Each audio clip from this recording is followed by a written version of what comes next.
Warren, you and another rock star, Jacinta Price, won the Voice campaign very much through your efforts and your intelligence and your personality and your arguments above all. Net zero is the new Voice, isn't it? Or it could be for the Liberals, do you think? It is the new Voice because it affects every level of Australians' economy and social life. Once you get the rumblings that's happening within the party room, this is within the party room, then that's a big, big problem. And then also, I've been around the country, like yourself, in a lot of the Liberal Party functions in Western Australia, Victoria, New South Wales and so on. The rumblings are there in the membership. So what miracle they come up with this discussion about the net zero meeting has to be workable, otherwise they're finished. So, Bronwyn, there is a kind of timetable. There's a meeting next Wednesday, then there's following next Sunday. There should be the following Sunday week, there should be a party room meeting to endorse the agreed position. Are we dragging all this out? It's not a difficult decision. You're either in or you're out. It's not looking good. But if I can say this, the people who are in favour of keeping net zero are the same people who voted yes in the Voice. So it's interesting that that the real preponderance of world movement is away from net zero. Every piece of evidence you see, whether it's the majority of countries that haven't bothered to tell those people in the Paris Agreement what their targets are, people are moving away. Even Bill Gates coming out, and yet we've got Bowen and Albanese. They're together like twins. Who are just determined to push on with a piece of ideology, which is going to send us bankrupt if they're allowed to do so. So, like every collectivist government, you always think you can sacrifice the individual to get the outcome that you particularly want, which is what this socialist government is doing here in Australia. And it's got socialist connotations. That's the background of the Prime Minister. So individuals don't matter.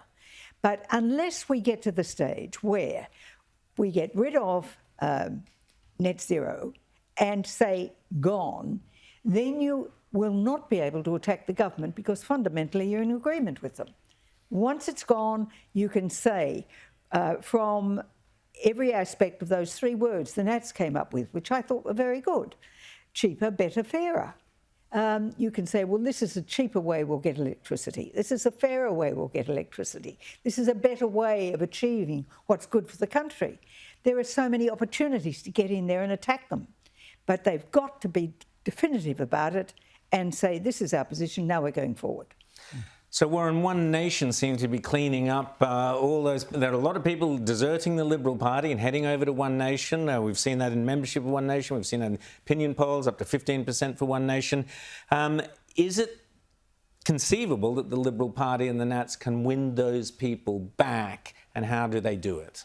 Well, it is conceivable that they could win them back. But I've got to make a declaration. I work in the energy and mining industry, so I'm very much on a global stage, working out of Africa and Europe and Middle East. So I know how this global effect of net zero is working. And just to finish on that is people do talk about net zero overseas, but no one does anything about it because they've got gas, they got coal, they got nuclear power. Anyone who says about climate change and does not mention nuclear power in it, they're lying, they're fibbing. And all we're doing for this whole net zero thing is we're making millionaires multi-millionaires, we're making billionaires multi-billionaires, and that's all we're doing. The Australian public, the poor people of Australia, the ordinary citizen out there, through their taxes, is paying for all this mess. And this is a massive problem.